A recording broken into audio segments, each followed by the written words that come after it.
Yun yung first trip natin together. So, paano tayo magpapalawan? We're gonna go to Palawan, I promise. But your sister needs you. So let's help her out, okay? I don't know, babe. It's not Palawan, but close enough.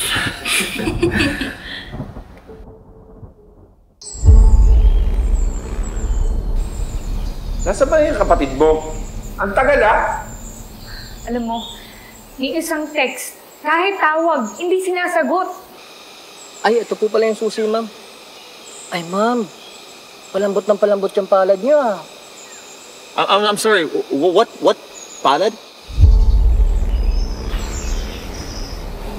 Okay. Gusto mo, ha?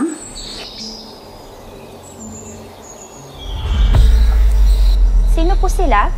Maraming mga banda yung pupunta dyan. May isang bahay dyan sa kabilang barangay, ninakawan. In-invite tayo ni Wilma sa bago niyang resort sa Tagaytay. Di ba sinabi ko sa'yo, pasibo ako bukas? Kailan mo sinabi? Last month. May nanloob dito sa bahay niyo nung isang gabi. Tapos natutulog yung mga may-ari habang nililimas yung mga gamit nila. Nakunan pa ng CCTV. Walang magbabantay ng bahay. Paano? Si Des na lang ulit.